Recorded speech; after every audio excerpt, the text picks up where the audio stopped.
राधे राधे दोस्तों, हमारे चैनल पर आपका स्वागत है। वीडियो में गुरु जी ने कहा कि हमारे ऊपर प्रभु की कृपा है, ये कैसे पहचाने। दोस्तों, वीडियो में आगे बढ़ने से पहले वीडियो को लाइक और सब्सक्राइब करना ना भूलें और कमेंट में राधा रानी के भक्त राधा राधा अवश्य लिखें। हमारे ऊपर प्रभु की कृपा है, ये हम कैसे पहचाने। ये 8 लक्षण प्रकट होने लगते हैं जिसके ऊपर प्रभु की कृपा होती है। हमारे ऊपर प्रभु की कृपा है, ये हम कैसे पहचाने। तो ये 8 लक्षण प्रकट होने लगते हैं जिस पर हरिजू की प्रियाजू की कृपा है।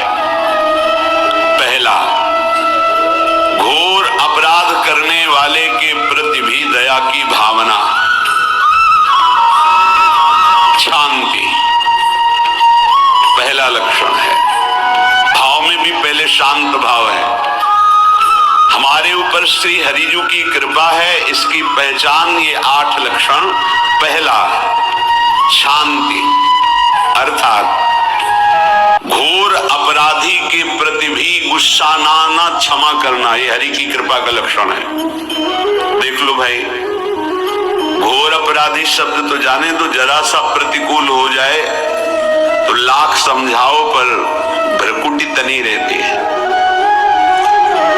भला ऐसा है, अपराधी पर भी क्षमा का भाव होना, ये हरि कृपा पात्र में ही होगा, अन्य में नहीं। तो अगर अपने हृदय में ऐसा लगे कि ऐसा नहीं है तो हरिजू से प्रार्थना करनी चाहिए कि कृपा करो मेरे में सामर्थ्य आवे। दूसरा, अनुसूया, वो किसी भी के प्रति कभी भी कोई दोष दर्शन ही नहीं करेगा। दोष कथन, दोष श्रवण की तो बात जाने दो। अनुसूया, दूसरों के गुणों में दोष ढूंढना ये नहीं होता, हरि कृपा पात्र में ये नहीं होता। ये सब भजन के नाश करने वाले, जैसे पहला अपराधी पर क्रोध कर देना। तो माया ने भेजा इसीलिए था कि तुम्हारे साथ व्यवहार ऐसा करे कि तुम क्रोध करो, क्रोध करोगे तुम्हारी ऊर्जा शक्ति नष्ट हो जाएगी, अध्यात्म में जो चलने की थी। और कहीं तुमने संकल्प कर लिया तो भजन शक्ति नष्ट हो जाएगी। तो अगर भजन बल है तो गया, जरूर उसको दंड मिलेगा, पक्का मिलेगा, 100% मिलेगा, लेकिन आप खाली हो गए। ना भजन करने की वृत्ति रहेगी और ना भजन रहेगा, दोनों बात। अनुसूया, किसी के सद्गुणों में दोष देखना, गुणों में दोष ढूंढना, ये हरि कृपा पात्र में नहीं होता। ये बहुत मंगलमयी बातें जिससे हमारा भजन मार्ग पुष्ट होता है। तीसरा, वो बाहर से और भीतर से पवित्र रहता है, हरि कृपा पात्र। शौचाचार का ज्ञान होना चाहिए, वस्त्र आपके पवित्र होने चाहिए, ये बाहरी जल रज आदि के द्वारा बाहरी पवित्रता। और निष्कपटता, निश्चलता, सत्य भाव, ये अंदर की पवित्रता है।